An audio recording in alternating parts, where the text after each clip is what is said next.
apa. Nah, ini adalah bagian daripada.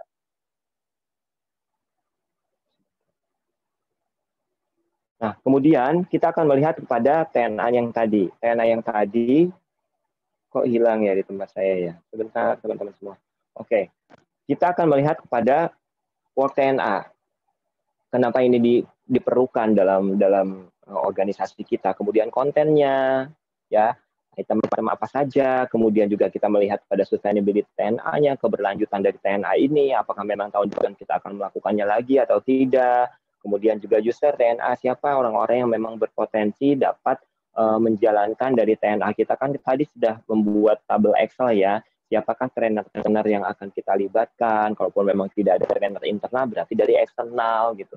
Nah, ini salah satu contohnya. Kemudian juga cost atau benefit return of investment. Jadi kalau menghitung return of investment ini, menghitung return of investment ini, kita bisa lakukannya memang tidak langsung hari itu juga, teman-teman semua. Contoh misalnya, Anda sekarang training tentang CHRM, gitu ya. Kemudian return of investment berarti kan Ibu Lalita atau siapapun kan mengeluarkan budget yang luar biasa gitu ya untuk pelatihan ini.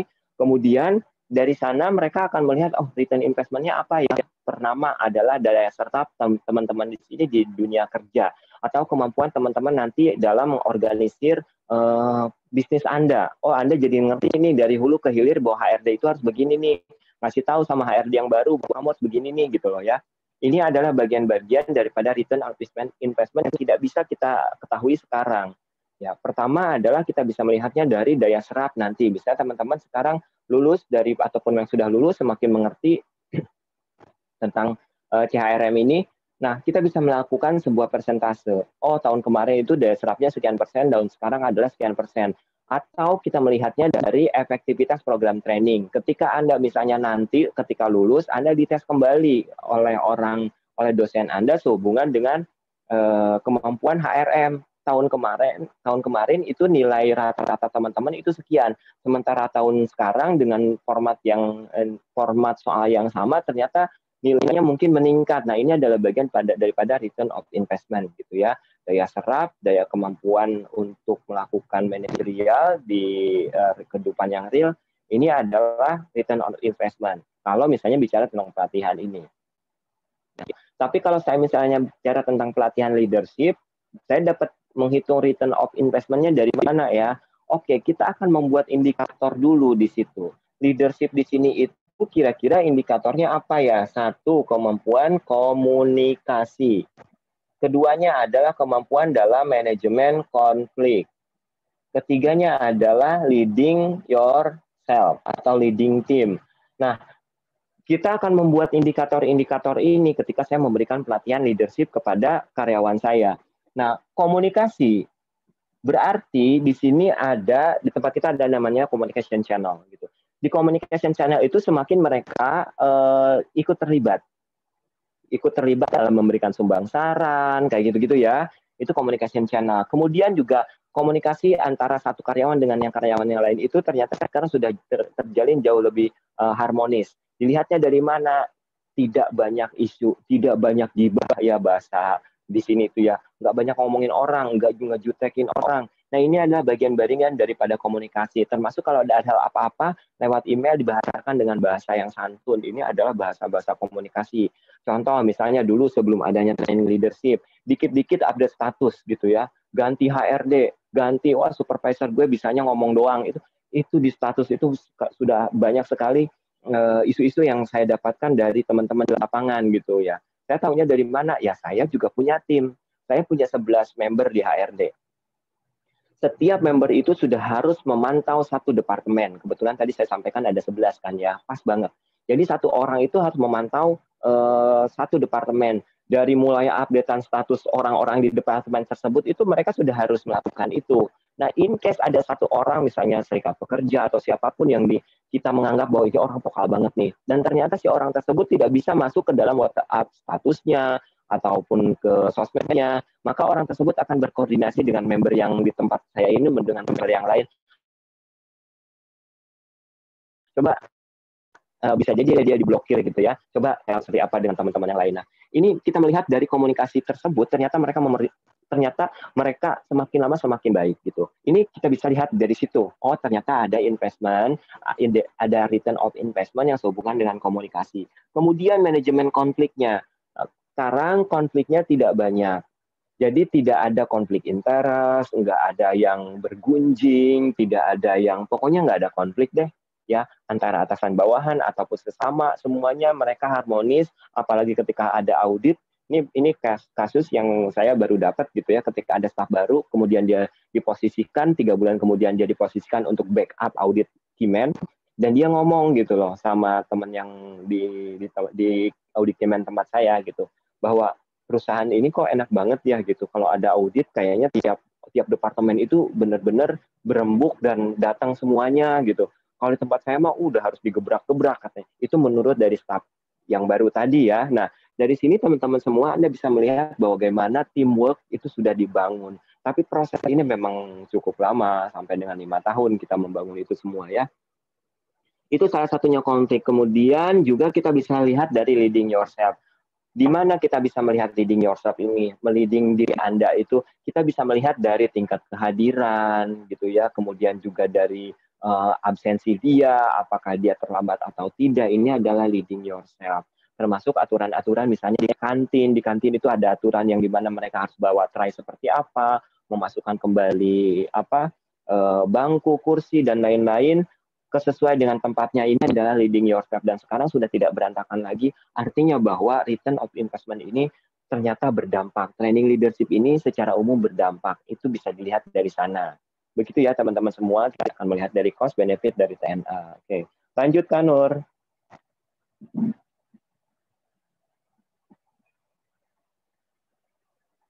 Ya. Oke, baik. Dari sini kita akan melihat bagaimana sih mekanisme pelatihan, dan ini juga sebetulnya sudah disampaikan ya teman-teman semua. Bukan disampaikan. Ini semua juga tahu saya ini yang muncul di pretest ya. Mekanisme pelatihan itu ada istilahnya adalah ADI model. Nah, ini teman-teman sudah harus memahami apa sih sebenarnya ADI model ini. ADI model ini adalah dari mulai analisis, design, develop, implement, sama evaluasi. Nah, sekarang saya akan coba bikin skema saja ya, biar mudah dipahaminya apa itu ADI model. Oke, sebelum ke sana, coba next dulu Kak Nur. Maaf. Ya. Lanjut. Oke, back.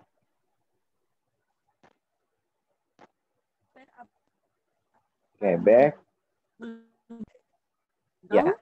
Penting. Oke, bisa di-mute yang baru masuk atau siapa tadi yang suaranya terdengar, mohon maaf. Mekanisme pelatihan, kita akan melihat dari ADI model ini. ADI model ya, pokoknya kalau Anda misalnya jadi HRD, suruh diminta untuk membuat pelatihan, ingat aja ADI model. ADI model itu analisis. Analisis itu berarti Anda harus membuat analisa kebutuhan-kebutuhan tadi ya. Analisa. Kemudian juga kita buat desain.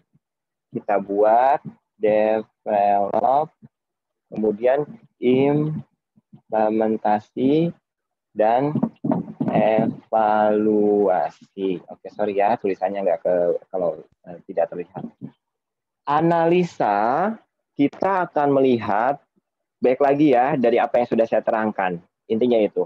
Kita analisa apa saja yang harus kita analisa. Oke, kebutuhan kan, kebutuhan dari TNA tersebut, kira-kira ada isu atau tidak, gitu ya. Kemudian ada permintaan dari headquarter atau tidak. Apalagi teman-teman semua, ada gap, metrik kompetensi atau tidak. Apalagi ada auditor requirement atau tidak. Nah, ini kita membuat satu analisa. Ketika kita sudah melakukan analisa, oh ternyata ini ada permintaan dari auditor, ada isu yang berkembang berdasarkan dari gejala yang tadi sudah kita bahas, ada permintaan dari headquarter atau kantor pusat, terutama juga misalnya ada gap metrik kompetensi, di mana ada kompetensi-kompetensi yang memang tidak bisa dicapai oleh member kita ataupun karyawan. Kita coba analisa di situ. Oh, ternyata memang diperlukan. Baru kita membuat desain. Kalaupun memang kita menyebut desain, di sini adalah master plan planning, teman-teman semua. Kita membuat master plan training. Master plan training ini berisi dari mulai latar belakang, pokoknya rangkuman daripada ini. Latar belakangnya seperti apa, tujuannya seperti apa, strategi apa yang akan Anda lakukan. Nah, ini adalah master plan. Master plan ini itu kita akan submit dalam bentuk proposal. Kalau misalnya teman-teman adalah staff ataupun bagian manajer, ya pastinya akan Anda memerlukan approval, ya, memerlukan persetujuan dari direktur. Nah, kecuali kalau Anda direktur, ya nggak masalah juga, Anda bikin aja sendiri gitu ya. Yang mengeluarkan budget kan Anda juga. Nah, misalnya kita akan membuat proposal. Ketika sudah membuat master plan, buatlah proposal. Anda boleh menggunakan Excel, PowerPoint, atau apapun itu sesuai dengan ketentuan yang ada di perusahaan saya. Misalnya kalau di tempat kita harus menggunakan PowerPoint dengan dipadukan Excel gitu ya untuk data-datanya. Ya udah, Anda buatlah seperti itu di proposal, dan ini desain, ditandatangani. Di sana kan sudah ada budget dan lain-lain ditandatangani. Artinya bahwa headquarter, misalnya kalau sampai dengan headquarter atau kantor pusat sudah harus mengalokasikan berapa sih biaya untuk pelatihan master plan di tahun berikutnya. Contoh misalnya di tempat saya 1 tahun itu bisa sampai 2,5 miliaran hanya untuk training saja gitu. Atau perusahaan Anda mungkin jauh lebih besar atau lebih sedikit, yaitu disesuaikan dengan isu yang ada di sini kan. Saya sudah sampaikan lain ladang, lain belalang, beda-beda gitu ya. Disesuaikan dengan ini semua. Nah, ketika sudah ada approval, baru biasanya adalah kita akan mendevelop. Nah, di master plan ini kenapa develop ini ada di sini? Karena sometimes proposal kita itu suka diberikan catatan-catatan oleh direktur ataupun headquarter gitu. Catatannya adalah misalnya ini boleh tapi budgetnya dikurangi. Yang ini nanti diselipinnya tanggal sekian saja. Oh, yang ini harus disusun dulu nih, kebutuhannya terlalu personnya terlalu banyak gitu ya. Kemudian juga dan lain-lain, ini ada sebuah catatan-catatan, termasuk catatannya adalah pengembangan daripada kurikulum dan silabus. Sudah disetujui misalnya kita ada leadership. Catatannya leadership di situ, kalau konsep kita leadership kan banyak ya, banyak ada beberapa indikator leadership. Ternyata catatannya adalah tolong tekankan bahwa leadership itu harus bisa memotivasi. Oke. Ya, motivasi karyawan. Nah, ternyata catatan dari headquarter atau dari direktur itu, leadership ini, para manajer yang akan mendapatkan training leadership ini harus mampu memotivasi. Nah, kita kembangkan di sini. Maka silabus dan kurikulumnya juga akan lebih banyak membahas tentang motivasi. Menurunkan trainernya juga berarti yang tadi misalnya trainernya internal, kayaknya kalau internal nggak bakalan terlalu didengar deh. Kita akan ganti dengan eksternal. Gimana budgetnya? Budgetnya berarti kita akan atur lagi dari training yang mana nih kita akan ambil, misalnya gitu ya.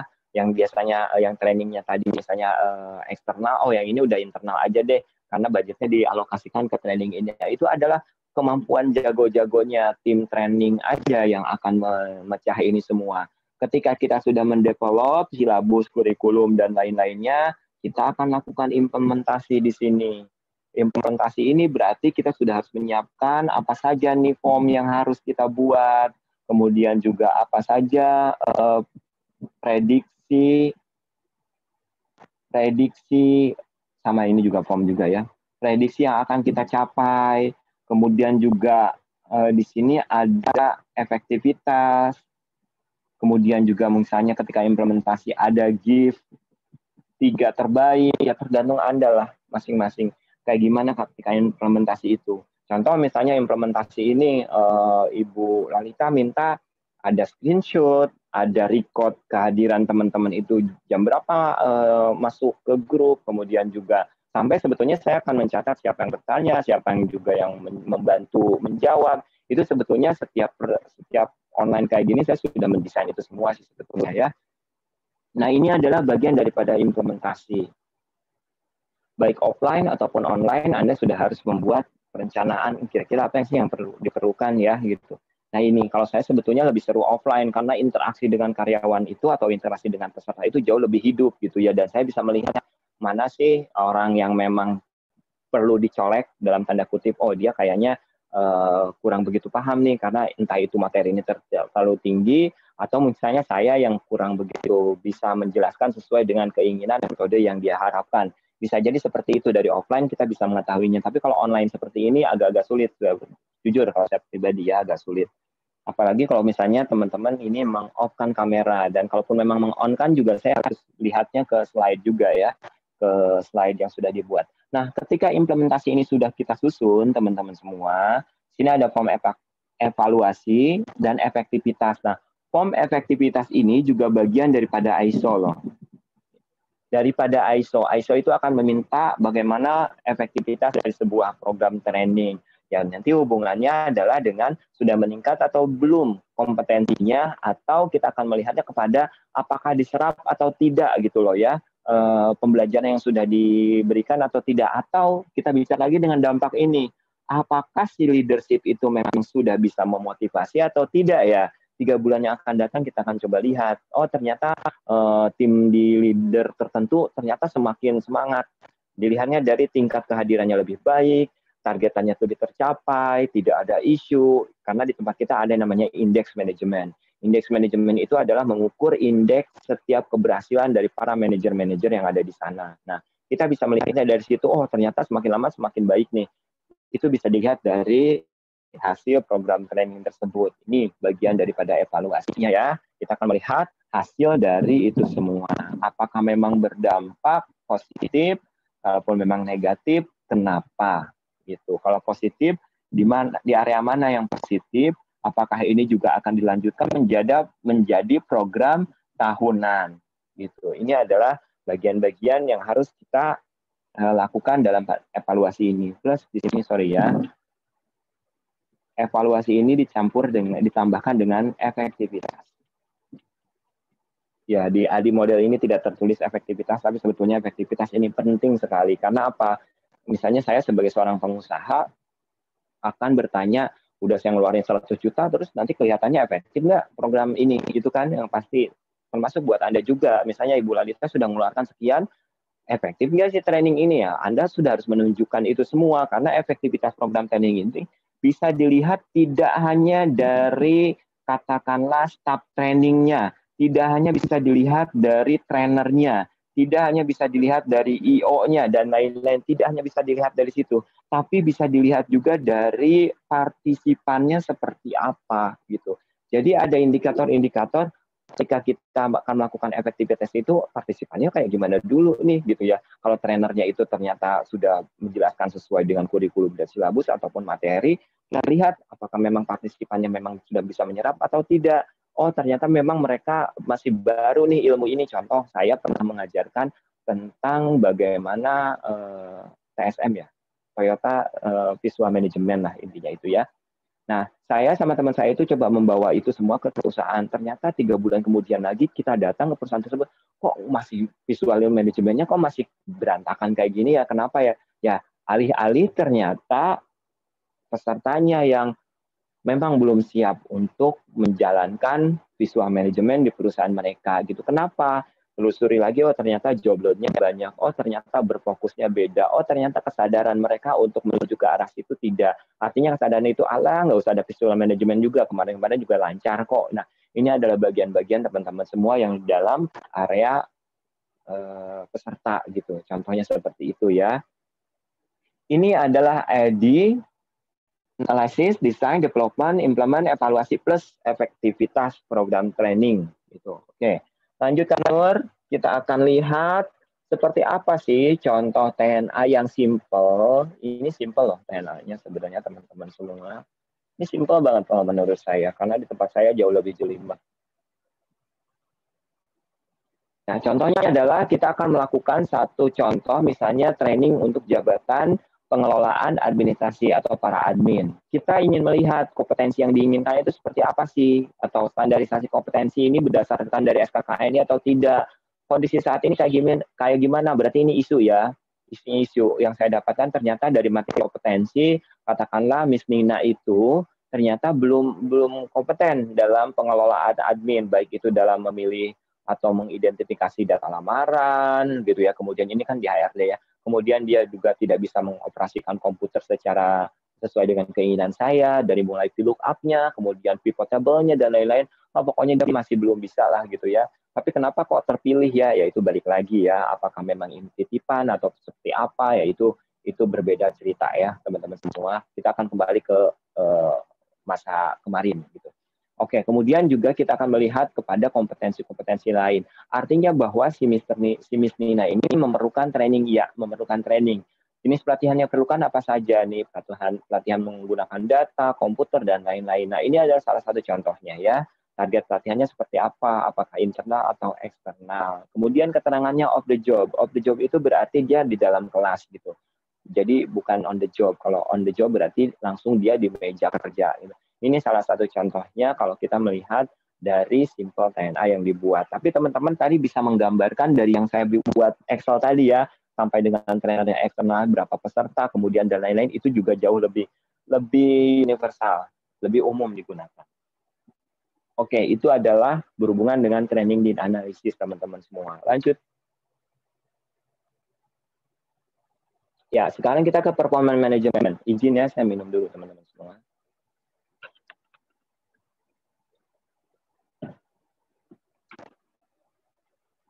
Ya, kita akan ke performance management. Kenapa sih performance management itu penting untuk Anda pelajari sebagai seorang HR? Oke, lanjut Kak Nur. Ya, penting karena apa? Sebetulnya dalam performance cycle, performance untuk lingkaran performance ini, kita akan melihat sebetulnya bahwa area dalam manajemen itu tidak hanya PDCA gitu. Ada beberapa hal yang mungkin harus Anda pelajari. Yang pertama ketika kita melihat performance atau lingkaran performa kerja yang baik itu kita mulainya dari mana? Ya semua memang akan dimulai dari perencanaan dulu. Anda ketika mau membuat satu organisasi yang baik lah ya, yang sesuai dengan keinginan Anda, pastinya Anda akan membuat satu perencanaan. Plannya kayak gimana sih? Nah, kita akan membentuk perencanaan di sini untuk para karyawan kita. Seperti apa sih karyawan kita yang akan kita rencanakan? Ya, kita akan melihat di sini adalah pasti Anda memerlukan semua orang karyawan yang berkomitmen. Komitmen, kemudian juga yang kompeten. Kompeten itu berarti kan sudah dijelaskan tadi ya di awal, ada knowledge, ada skill, ada attitude yang baik. Ini adalah yang kita inginkan perencanaannya, di mana mereka berkomitmen dengan kompetensi yang baik. Maka dalam perencanaan ini Anda sebagai seorang manajer HRD nantinya harus membuat sebuah konsep bagaimana sih membangun komitmen dari karyawan Anda. Ya, berarti kita kembali lagi ke hari kemarin. Hari kemarin kita bicara tentang rekrutmen kan. Ketika rekrutmen kita akan ada kontrak kerja. Di kontrak kerja kita bangun tuh komitmen. Kemudian ada briefing kan, di briefing bangun lagi komitmen ya, sampai kapan mereka bisa bertahan di sini, kemudian juga kira-kira mereka bisa berkontribusi apa, punya perencanaan seperti apa agar mereka terikat dengan perusahaan kita. Termasuk juga di training development yang tadi sudah saya jabarkan. Di training development tadi kan ada PL itu ada bagian daripada komitmen teman-teman semua. Basic rule itu juga bagian dari komitmen ya. Kemudian juga leadership itu juga akan membentuk komitmen nanti pada akhirnya. Nah ini adalah bagian dari sebuah komitmen yang harus kita susun, sudah kita konsepkan. Seperti apa yang akan kita inginkan, baru nanti kita akan beralih kepada coaching and counseling di sini. Ya. Coaching and counseling, sisi di sini ya. Nah, ketika kita sudah menyusun konsep dari perencanaan membangun komitmen daripada karyawan kita, dan membangun bagaimana mereka bisa berkompeten di situ, baru nanti kita akan melakukan coaching and counseling. Ya, di sini berarti ada yang namanya proses implementasi di sini ya. Implementasi dari komitmen dan kompetensi mereka tadi. Oke, sebelum saya lupa, di sini ada bicara tentang komitmen dan kompetensi. Di perusahaan saya itu ada istilahnya namanya sam-sam leadership. Ini adalah bagian daripada komitmen dan kompetensi ya. Ada sam-sam leadership. Sam-sam itu dari bahasa Korea, il-i, sam-sao dan lain-lain gitu ya. Jadi di sini ada 30%, di sini ada 30%, dan di sini ada 30%. Ya. Di sini ada leadership, sam leadership, tiga leadership. Nah, ini ada sebuah program, salah satu program yang kita jalankan untuk membangun komitmen dan kompetensi. 30% bahwa setiap orang di tataran supervisor ke atas, ya bukan operator, tataran supervisor ke atas ini sudah harus bisa membagi kehidupan organisasi mereka itu menjadi 30%, 30%, 30% plus 10% di sini ya. 30% di sini mereka akan melakukan rutinitas job. Ya, rutin jobnya itu kayak gimana? Itu 30%. Ya, entah itu Genba atau bahasa kita belusukan ke lapangan. Kemudian 30% di sini mereka harus melakukan sebuah inovasi. Dan 30% di sini mereka sudah harus melakukan yang namanya di sini itu berhubungan pengembangan SDM.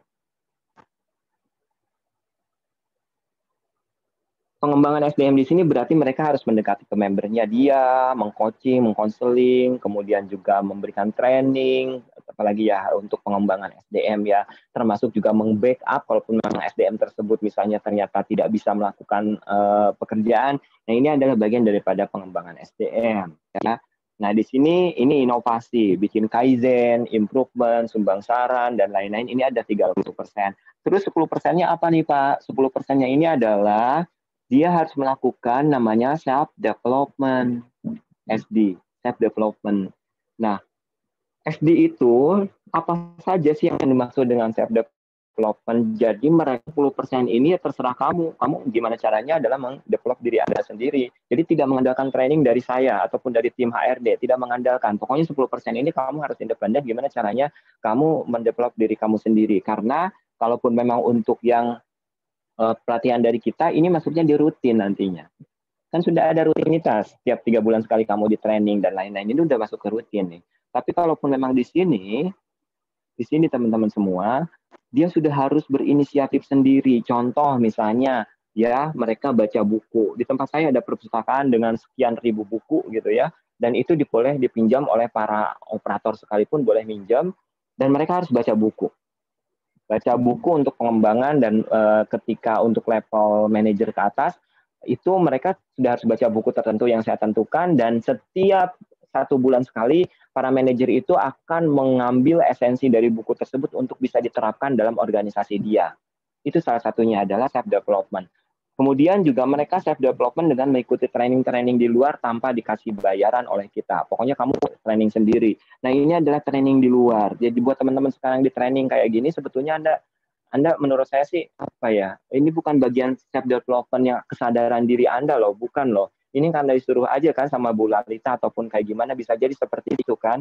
Nah, sementara ketika di perusahaan saya orang-orang yang ngerasa training ya udahlah gue ngikut training aja siap-siap, Anda tidak akan diperpanjang karena Anda tidak memiliki self development yang baik di situ.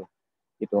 Nah, akan dikasih record nih. Sorry, bukan akan dikasih, akan memberikan record. Siapa saja orang yang sudah training di luar. Supervisor ada ikut training leadership di luar, ada yang ikut tentang training yang sekarang Omnibus Law ya. Mereka ikut aja terserah, cuma bayar online 100.000 misalnya ikut training di luar, kemudian sertifikatnya diserahkan ke bagian HRD untuk menjadi record kan di metrik kompetensi ya, ataupun di area program sam leadership ini, oh ternyata supervisor ini sudah self development. Itu pokoknya mereka sudah harus melakukan aktivitas sendiri. Nah, Anda juga sekarang sudah mulai harus berpikir seperti itu. Training development ataupun self development ini jangan mengandalkan IO ataupun jangan mengandalkan orang lain. Belajar sendiri, kalaupun ada kesempatan, training ikut. Karena di organisasi itu, terutama organisasi-organisasi yang besar ya, pasti sudah ada yang namanya program self development, apakah mereka mau mendevelop diri mereka atau tidak gitu. Nah, ini adalah training dari luar. Kemudian juga mereka bisa saja self developnya ini adalah menjadi trainer di luar juga. Pokoknya gimana caranya mereka mendevelop mereka sendiri. Termasuk juga di sini adalah mereka ada yang kuliah lagi gitu ya. Itu kita sangat welcome selama mereka regulasi ini tidak terhambat. Nah, ini adalah bagian-bagian sebuah program, teman-teman semua, di mana perencanaan untuk membuat komitmen dan kompetensi ini kita bisa kelola dengan baik gitu. Jadi kita sebagai seorang direktur ataupun manajer HRD nggak cuma sekedar minta kamu komitmen dong, kamu harus bisa kompeten dong. Sementara ketika dibalikan kamu sudah membuat program apa untuk mereka kompeten. itu juga mereka jarang yang bisa melakukan sampai dengan detail, ada program A, program B, program C, terus bagaimana strukturisasinya, bagaimana pemantauan monitoringnya gitu. Tidak gitu, tidak melakukan itu. Bisanya cuman ya tadi ya, cuma minta kamu berkomitmen, kamu coba kompeten ya, tapi mereka tidak melakukan sebuah program. Gimana caranya supaya mereka kompeten dan komitmen? Nah, ketika ini sudah kita lakukan, kan ini ada monitoring ya. Monitoringnya gimana? Nah, ternyata hasil dari monitoring ada hal-hal yang ternyata tidak sesuai dengan keinginan kita. Contoh misalnya ada supervisor yang ternyata dalam waktu 6 bulan itu belum sampai dia bisa melakukan inovasi. Nggak ada tuh sumbang sarannya. Form Kaizen yang ada di sistem kita itu tidak masuk nama dia gitu. Kita search nama si Joko misalnya ya, atau si Indra misalnya gitu ya. Ternyata di tempat saya ada Joko dan Indra, jadi saya ingat banget. Jadi Joko, Indra kok nggak masuk gitu ya. Udah 6 bulan dia sumbang sarannya nggak masuk, kemudian juga form Kaizennya nggak masuk. Ya kenapa ya bisa kayak gitu? Nah ini berarti kita lihat, kalau rutin job ya itu urusan manajer di tim mereka ya, saya juga nggak tahu rutin jobnya mereka kayak gimana gitu. Tapi kita akan tanya rutin jobnya selama memang progres di indeks manajemen itu tidak jadi masalah, kan saya melihatnya di indeks manajemen. Oke sih, misalnya katakanlah si Joko sama si Indra ini dari manufacturing mixing. Oke, saya nggak tahu rutin jobnya si Joko sama Indra kayak gimana di lapangan, orang jauh banget ya. Perusahaan saya itu 60 hektar, jadi kalau bulak-balik itu 2 kilo teman-teman semua, kan saya nggak mungkin ya bulak-balik 2 kilo gitu.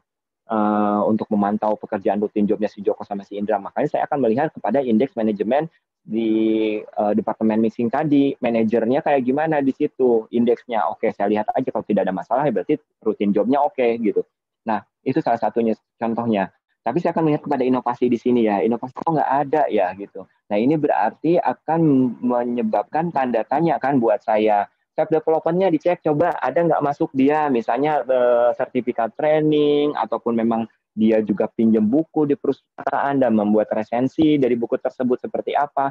Oh ternyata tidak ada juga, ini berarti akan masuk kepada program coaching on counseling. Kita akan kasih email kepada atasannya dia, bahwa supervisor di sini secara program leadership SAM ini mereka belum bisa menunjukkan performance, tolong di coaching sama konseling. Akhirnya di coaching sama konseling kan sama mereka kan, sama si atasannya itu.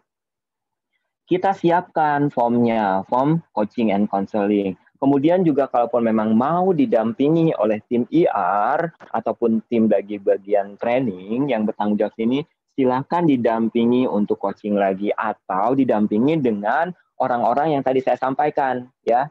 Masih ingat kan ada satu orang akan memantau satu departemen. Nah, ini juga bisa diturunkan untuk mendampingi si manajer tadi untuk melakukan coaching and counseling gitu loh ya.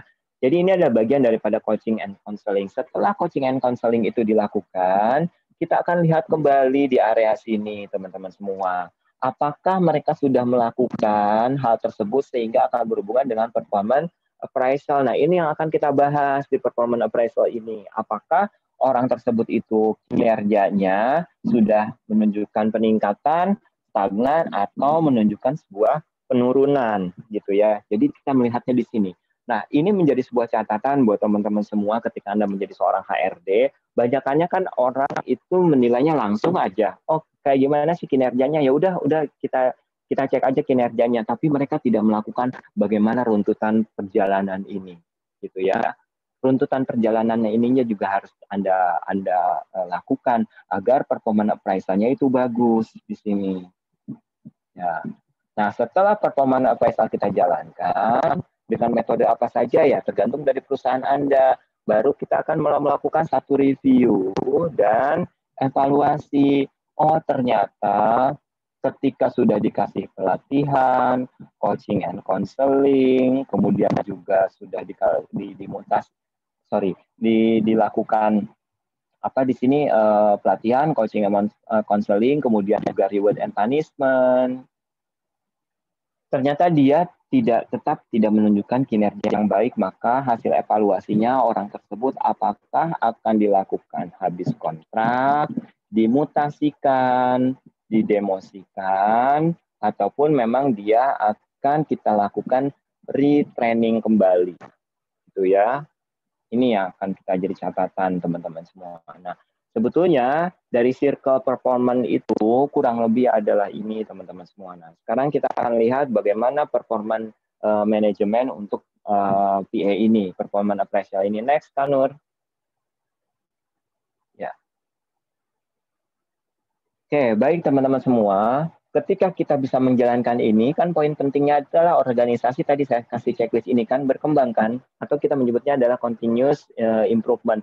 Terus mengimprove gitu ya. Jadi orang-orang yang sudah di performance appraisal tersebut juga nantinya akan dievaluasi. Ujung-ujungnya adalah bagaimana kita bisa terus-menerus untuk bisa mengimprove. Karena Anda sudah harus memahami bahwa anda tidak melakukan improvement, siap-siap bisnis kita bisa dilibas sama orang lain. Bahkan untuk yang berimprove sekalipun bisa jadi ke apa ya, kesusul sama orang-orang yang memang sekarang dengan startup yang baru ya gitu.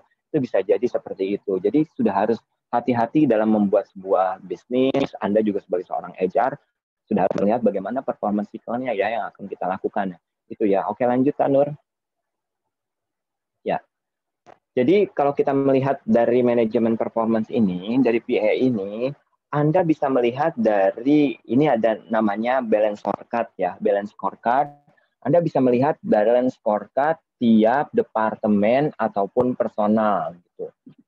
Saya hapus dulu ini ya, sam leadership saya hapus, ini juga saya hapus, ya, karena kita berfokus kepada performance appraisal. Nah, ketika kita bisa melihat performance appraisal ataupun penilaian kinerja, Anda bisa-bisa saja melihatnya dari berbagai perspektif. Salah satunya mungkin teman-teman yang sangat familiar itu adalah balance scorecard, yaitu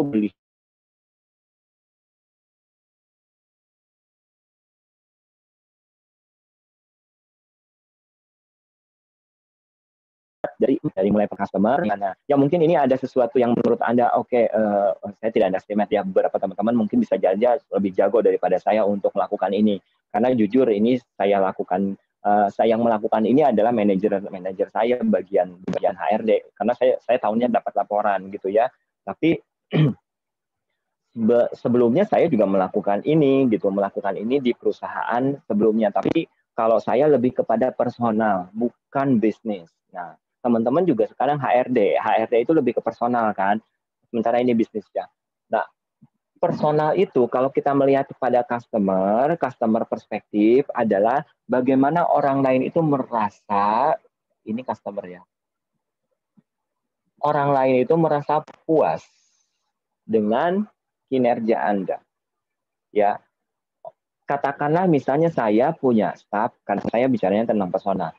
Staff rekrutmen, dari customer perspektif, saya akan mencari isu staff saya ini bisa memuaskan tidak ketika meng-hire orang. Nah, seperti itu ya. Kemudian saya juga akan mencari isu dari survei engagement, ketika dia keluar, coba ditanyakan ada nggak unsur rekrutmen yang salah di situ. Nah, ini adalah satisfaction, kepuasan daripada personal tim rekrutmen terhadap orang lain. Kemudian juga retention. Retention itu berarti adalah tegangan-tegangan, pernah berkonflik atau tidak dan lain-lainnya. Ini adalah bagian-bagian yang akan kita lihat walaupun memang dari customer. Siapa sih sebenarnya customer, ataupun memang kita berpikir diri kita bekerja, sebetulnya kita customer itu bukan hanya untuk orang lain teman-teman semua, tapi kita customer untuk orang yang ada di sekitar kita juga. Gitu ya. Contoh misalnya saya bagian training development. Ya, misalnya saya bagian training development, maka customer saya adalah para operator-operator itu sebenarnya customer saya gitu. Jadi ketika misalnya saya menerangkan produk liability atau PL di depan operator, saya seharusnya memposisikan tidak hanya sebagai seorang trainer, tapi sebagai orang yang bisa memuaskan mereka akan ilmu pengetahuan. Nah, ini masuk ke dalam kategorinya customer perspektif. Kemudian juga untuk learning grow-nya. Nah, ini ada aspek yang akan kita lihat juga. Apakah dia tadi ya, sama seperti yang sudah saya di sini tuliskan tadi, apakah dia melakukan pendidikan tertentu, kemudian training tertentu, gitu ya. Kemudian juga dia juga misalnya punya sebuah loyalitas learning grow ya. Loyalitas, kemudian juga dia berusaha untuk menciptakan ataupun meningkatkan skill-skill tertentu. Ini adalah bagian daripada learning grow. Kemudian juga kita akan melihatnya pada aspek yang lain, yaitu proses. Proses di sini, ya. Gimana dia melakukan aktivitas job deskripsi sebagai seorang staff rekrutmen tadi, prosesnya kayak gimana? Sudah sesuai dengan SOP atau belum? Gitu ya. Kemudian juga kita akan melihatnya di sini dia melakukan inovasi atau tidak untuk proses-prosesnya tadi ya. Kemudian juga dia melakukan sebuah inovasi atau improvement sama ya di situ. Prosesnya di sini adalah dia misalnya melakukan, kalau tempat saya ada yang namanya sistem mengupdate di sistem SAP atau tidak gitu. Jadi kalau misalnya ada dia nggak masuk tiba-tiba atau mengundurkan diri, semua record pekerjaan dia itu sudah ada di SAP. Jadi orang cuma tinggal buka SAP, oh ternyata kerjaannya Bu Fani itu ini ya gitu. Dan perencanaan di minggu ini dan di bulan ini tuh ini ya, itu sudah direcord di SAP. Nah ini adalah bagian dari sebuah proses ya yang akan kita nilai untuk performance appraisal-nya. Kemudian juga di sini kita bicara tentang finance. Ya, untuk beberapa posisi mungkin akan sulit untuk mengukur seberapa besar sih finansial yang akan diberikan kepada kita, gitu ya. Contoh misalnya bagian staff itu ternyata tadi sudah membuat satu SAP, membuat satu perencanaan dan lain-lain, sehingga kita bisa menyusun. Contohnya di sini adalah staff saya bagian rekrutmen itu dia bisa mereduce bagaimana rekrutmen. Yang tadinya kita ke BLK, keliling-keliling, pakai mobil perusahaan, kemudian juga dia harus keluar dari perusahaan sekian hari gitu ya, dan saya kalkulasikan 500.000 kali sekian hari untuk gaji dia, belum lagi ditambah dengan bensin, belum lagi uang makan, kemana-mana dia harus berdua, berarti otomatis harus mengeluarkan 100 ribuan minimal untuk tunjangan makan dia. Kita hitung, ternyata dia punya link yang di CVS yang kemarin saya sudah sampaikan teman-teman semua, di CVS itu gratisan dan kita cuma tinggal datang ke sana, makan udah disiapkan dan lain-lain. Itu berarti dia sudah bisa memberikan revenue, sudah bisa memberikan sumbangsi berapa sih untuk bagian di area finance ini. Nah ini adalah sebuah hitung-hitungan yang kita akan lakukan hubungan dengan performance appraisal-nya dia. Apakah dia sudah memberikan kontribusi di area-area ini atau belum gitu. Ini yang akan kita nilai kalau kita melihatnya dari balance scorecard. Ya, balance scorecard. Jadi ingat ya teman-teman semua, ini adalah ilmu yang basic sebenarnya. Ilmu yang basic yang di perusahaan manapun pasti akan ditanya gitu. Kamu sudah memuaskan orang belum sih kalau kerja gitu loh ya. Kemudian juga kamu sudah bisa mendevelop diri Anda nggak sih gitu ya dengan skill-skill yang sudah dikembangkan ataupun inovasi yang sudah Anda lakukan di prosesnya. Kamu sudah melakukan proses dengan benar nggak sih? Di situ ada inovasi apa buat proses Anda? Kemudian juga kalau Anda nggak ada, proses Anda masih tetap bisa sustainable atau tidak gitu ya. Karena ini bagian dari sebuah bisnis loh teman-teman semua. Dan Anda juga harus berpikir seperti itu loh sebagai seorang manajer, HR, ataupun orang yang ada di HRD nantinya. Ketika orang itu resign, jangan sampai stabilitas organisasi itu malah jadi nggak bagus. Gitu. Kenapa? Karena proses ini tidak kita kendalikan. Gitu. Kemudian untuk yang finance-nya, mereka ataupun staff itu sudah memberikan kira-kira kontribusi berapa ya untuk operasional perusahaan kita atau untuk kemajuan bisnis perusahaan kita. Nah ini adalah balance scorecard. Anda sudah harus memahami ini dan ketika Anda nanti masuk dalam sebuah pekerjaan, Anda juga sudah harus berpikir, oh saya harus bisa customer perspektif, learning growth perspektif, kemudian juga internal proses perspektif dan financial perspektif. Kalau Anda sudah bisa menjalankan ini, sudah terbiasa dengan ini, Anda juga akan gampang ketika melihat kepada karyawan kita ataupun kepada orang lain. Pasti kita orientasinya, oh orang ini sudah memberikan banyak sumbangan dana nih gitu ya, ataupun banyak memberikan suntikan dana dalam artian bekerja dengan baik sehingga sustainability bisnis kita sudah bagus. Contohnya itu ya. Kemudian juga ya skillnya bagus nih. Oh ini mah orangnya muasin banget nih gitu ya. Ataupun kita bisa lihat proses atau produksi dipegang dia running well loh. Nah ini adalah bagian-bagian yang secara otomatis dalam pikiran kita nanti akan terikam gitu, akan jadi karakter kita lah untuk balance scorecard ini ya. Next, Tanur. Ya, contoh core value perusahaan, teman-teman semua, kalaupun memang saya lihat di sini, ini adalah contohnya adalah core value perusahaan BUMN. Banyak orang yang ingin sekali masuk ke perusahaan BUMN ataupun CPNS, ya saya juga sama itu dulu gitu ya. Tapi ternyata saya dilarang sama papi saya. Papi saya melarang saya untuk siapapun anak papi tidak boleh masuk PNS. Gitu. Ya, karena orang tua saya PNS, gitu dia pokoknya begitulah ya ceritanya zaman dulu gitu. Tapi dia akhirnya mengundurkan diri dari jabatannya dan lebih baik pergi ke pedesaan untuk merintis perkebunan sendiri gitu. Nah, kenapa? Mungkin dulu PNS, BUMN itu tidak memiliki manajerial yang lebih canggih seperti sekarang ya, namanya juga zaman dulu ya. Terus juga Anda tahu ya KKN zaman dulu kayak gimana, sementara Bapak saya mungkin risih dengan itu semua. Nah, sekarang kita akan melihat kepada core value. Core value sebuah perusahaan yang sekarang sudah semakin baik, sudah semakin dijalankan dengan performance management ini, karena di organisasi di sini kan, di sini pasti Anda sudah akan mencantumkan core value kan, ya di perencanaan ini. Nah, contoh core value dari BUMN misalnya kita akan melihat dari akhlak misalnya gitu ya. Dan akhlak ini kita akan coba terapkan seperti apa sih program-program dari A, kompeten, harmonis, loyal, adaptif, kolaboratif ini kita akan terapkan dalam proses dari mulai rekrutmen sampai dengan training, terutama di training karena bisa jadi training ini adalah gerbang pertama di mana orang mengenal apa itu program akhlak gitu.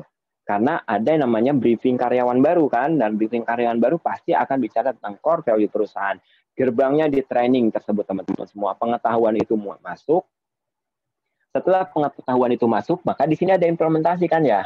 Nah, implementasi. Setelah implementasi, oh ternyata ada orang-orang yang nggak ngerti tentang akhlak, wah nggak ada akhlak gitu ya. Nah, berarti harus konseling dan coaching. Di sini prosesnya yang akan kita bahas bahwa core value itu areanya lebih banyak di sini gitu. Amanah, apa yang dinamakan amanah, kemudian kompeten dan lain-lain itu disusun kembali programnya. Misalnya kalau kompetensi tadi adalah di sam-sam leadership, itu adalah kompetensi teman-teman semua. Kemudian juga misalnya di harmonisasi adalah kita bicara tentang di proses ini juga akan membentuk harmonisasi loh. Di customer ini juga akan membentuk harmonisasi loh. Nah ini cuma tinggal akan kita ambil aja nih. Kita akan adopt aja. A itu masuk kemana, K itu masuk kemana, H itu masuk kemana, dan lain-lain. Itu kita akan adopt di sini. Ini salah satunya adalah core value perusahaan. So, jika Anda ingin masuk ke perusahaan BUMN, maka Anda sudah harus bisa menerapkan akhlak ini di area ini, di area ini. Ya, karena kalau di area ini sudah ada warning buat Anda, berarti Anda sudah konseling sama coaching, ya. Berarti Anda, konseling. Kalau coaching sebenarnya nggak masalah ya, karena coaching itu hanya untuk meningkatkan produktivitas ataupun siapa diri Anda, tapi tidak ada masalah sebetulnya, gitu. Jadi saya mau di coach sama siapa coach saya gitu, tapi saya sebenarnya nggak ada masalah. Saya cuma ingin meningkatkan aja. Saya merasa nggak puas aja sama diri saya gitu. Nah ini adalah coach. Konseling beda ya, konseling berarti ada masalah di situ. Nah, kita akan melihat ke sini aspek ini. Ini adalah aspek di mana Anda sudah harus meningkatkan itu semua, teman-teman semua. Ya, gimana Anda masuk ke perusahaan BUMN, maka Anda harus punya akhlak. Kayak gimana? Itulah akhlak yang ditunjukkan sesuai dengan core value BUMN yang nantinya diterangkan saat proses training. Gitu ya. Ya, Anda juga bisa dari sekarang juga bisa membayangkan lah kalau core value BUMN itu akhlak dari mulai amanah sampai kolaboratif. Oh, kayaknya saya harus menjadi pribadi yang seperti apa gitu. Ya, contoh misalnya salah satu sikap kooperatif yang ada di perusahaan saya juga sama. Salah satu sikapnya adalah kooperatif. Ketika training, ketika meeting tidak boleh ada yang pegang handphone. Itu adalah bagian daripada kooperatif dan kolaboratif yang harus kita lakukan, di mana kita take attention sama orang yang ngomong. Itu adalah bagian yang harus dijalankan. Sementara di perusahaan yang lain, ketika saya misalnya sharing dengan teman-teman yang lain, termasuk juga perusahaan saya yang dulu gitu ya, ada saja staff yang curi-curi di bawah gitu sambil WhatsApp-an gitu. Nah ini adalah area-area yang hal-hal yang mungkin harus Anda pahami gitu. Sebisa mungkin kalaupun memang tidak sangat penting, nggak usah melakukan itu ya. Takutnya kebiasaan, karena kalau sudah habit susah teman-teman semua. Susah untuk membedakan mana yang penting, mana yang tidak penting. Dianggap semuanya pegang handphone ada sesuatu yang biasa gitu.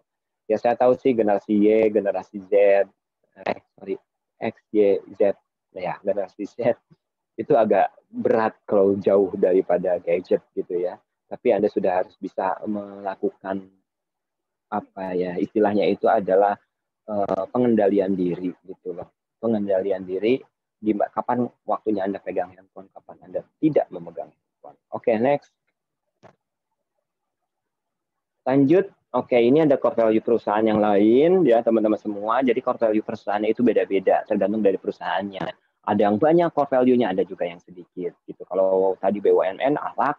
Kalau ini saya nggak tahu, nih saya lupa dari perusahaan yang mana ya. Gitu. Pokoknya ini adalah salah satunya core value perusahaan. Lanjut, kalau core value perusahaan Omni tadi ada 4C ya, sudah saya terangkan tadi. Nah, intinya adalah teman-teman semua, ketika Anda bekerja di perusahaan, termasuk juga kita mempekerjakan orang lain, gimana caranya supaya membangun budaya yang proaktif. Budaya yang proaktif yang ada di area sini ya. Nah, tetap di area ini loh, yang paling penting di area sana lah. Proaktif itu adalah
Oke, teman-teman semua, mohon maaf ya, mungkin ada kesalahan teknis dari Bapak Yuannya. Sebentar, saya akan hubungi beliau dulu. Baik, Kak. Baik, baik, Kak.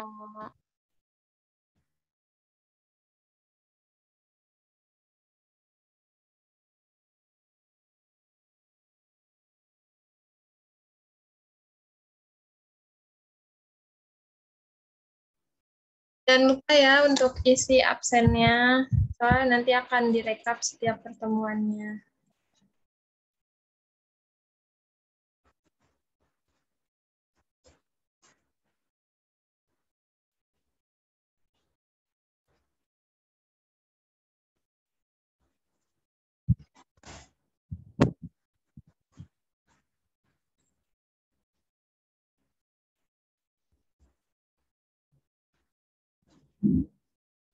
Sambil menunggu Bapak Yuan, mungkin ada yang ingin bertanya, bisa disiapkan pertanyaannya.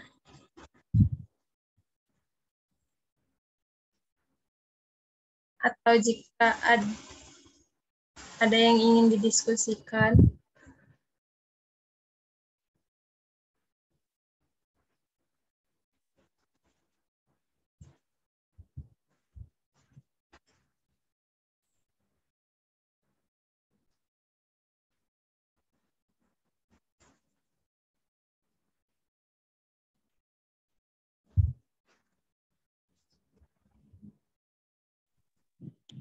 Saya belum ada, Kak. Mungkin yang lain.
Maaf ya teman-teman, sahabat.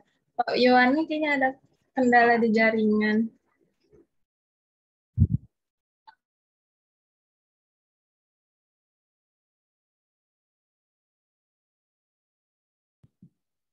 Baik, Kak. Tidak apa-apa. Kita tunggu saja. Iya, terima kasih ya atas pengertiannya. Saya sambil menghubungi beliau kok ini. Sama-sama, Kak.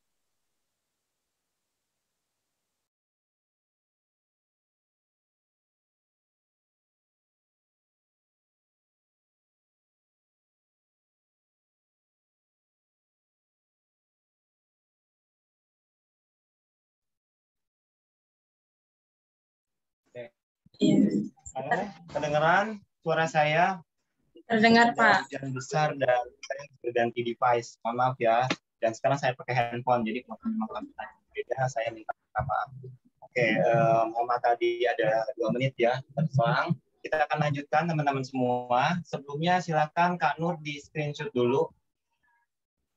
Screenshot dulu ya untuk beberapa peserta mungkin yang hari ini. Takutnya di sini mati lampu gitu ya teman-teman Iya. semua karena biasanya mohon maaf ya. Perlu Oke, menyalakan ya, kamera, Pak? nggak masalah, nggak harus menyalakan kamera, langsung aja di screenshot sambil saya menerangkan karena waktu kita tinggal 10 menit lagi ya. Oke, share screen silakan.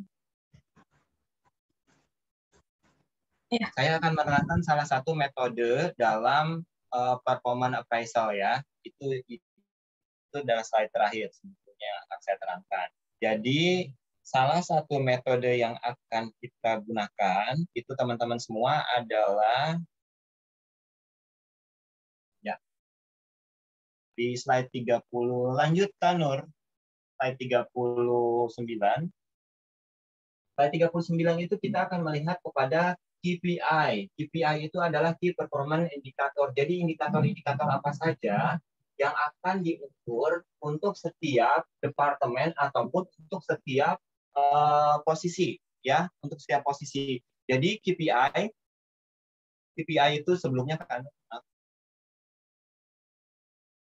Nah, KPI ini adalah indikator-indikator apa saja yang akan kita ukur, baik itu untuk yang departemen ataupun untuk yang personal. Misalnya saya akan membentuk KPI untuk bagian rekrutmen. Satu, dia harus bisa melakukan targetan rekrutmen berapa orang. Kemudian juga sudah harus bisa mendapatkan data CV untuk bank data berapa orang. Kemudian dia sudah harus menginput karyawan baru kita ke sistem SAP berapa lama. Nah, ini adalah bagian KPI.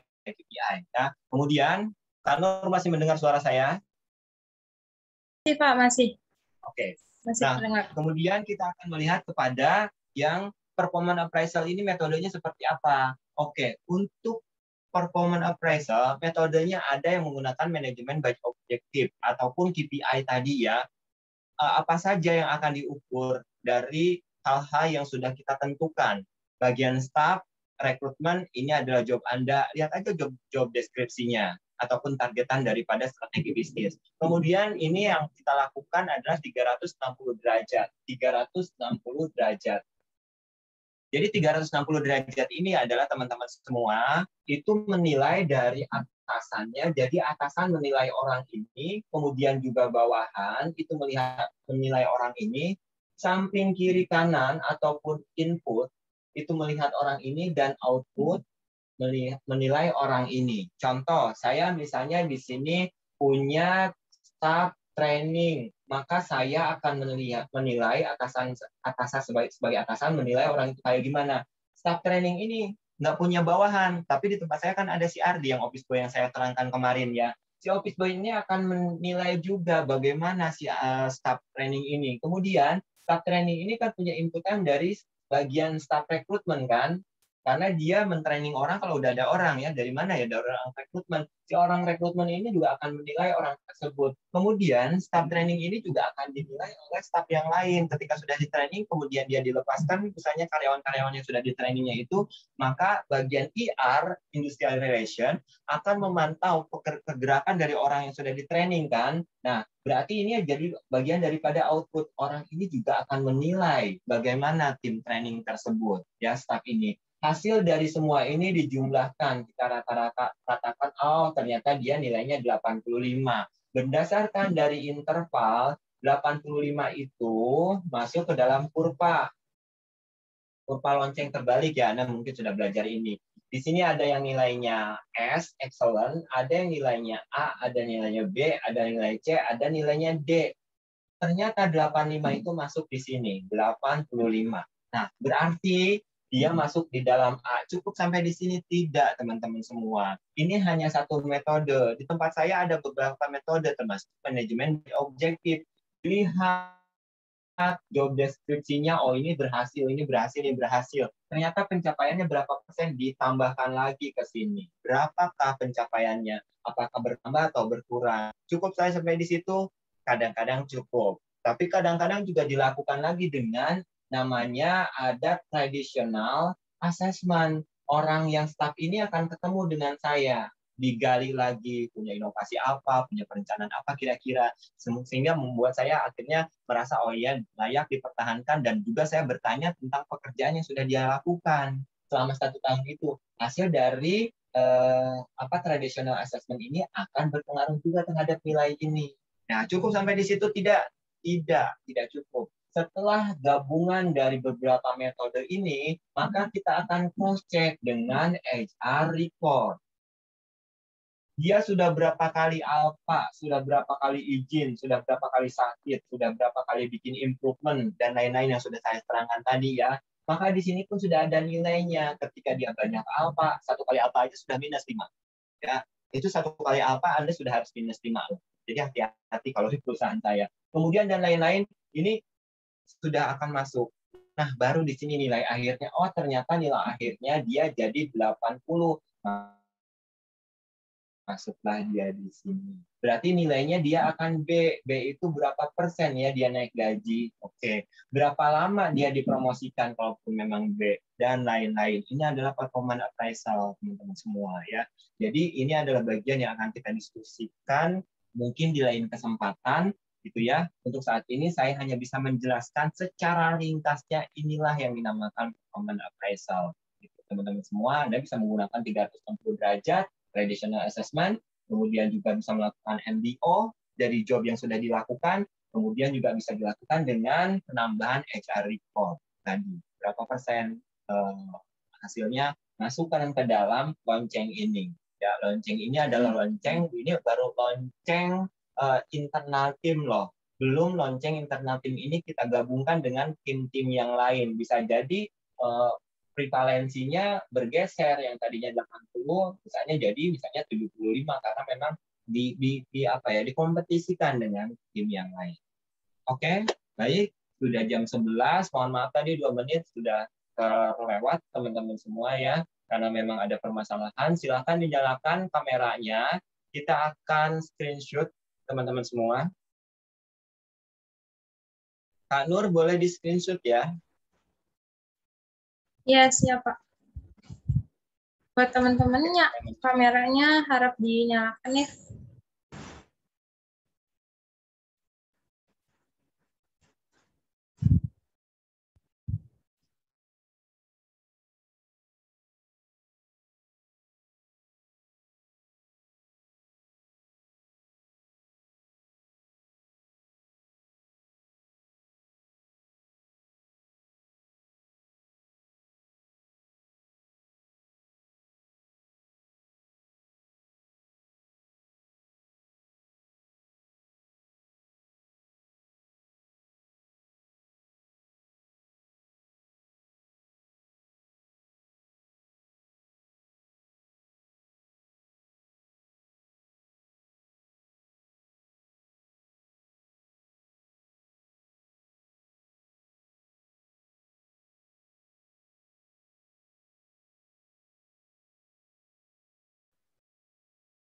Masih ada beberapa yang belum menyalakan kamera. Oh, tidak masalah Kak Nur, langsung aja di screenshot. Ya, baik. Sudah, Pak. Sudah ya. Oke, baik teman-teman semua. Jika ada pertanyaan, karena memang sudah jam 11 dan saya juga harus melanjutkan kembali ke dalam kelas yang lain ya. Mohon maaf atas ketidaknyamanan tadi 2 menit sudah harus off dulu. kedengeran ada petir yang lumayan besar. Ya, saya tutup dulu. Kita ketemu lagi berarti di tanggal 31 ya. Saya berharap 31 kita akan on time karena memang pembahasannya juga cukup menarik, ditambah lagi dengan adanya post-test nanti, jadi akan ada sitaan waktu gitu. Tolong teman-teman hadir tepat waktu dan saya sangat berterima kasih atas kehadiran teman-teman semua. Saya tutup. Terima kasih banyak. Sampai ketemu lagi di lain kesempatan. Selamat pagi menjelang siang. Silakan ditutup Kak Nur. Terima kasih. Terima kasih semua. Terima kasih, Kak. Terima kasih, Terima Pak. kasih.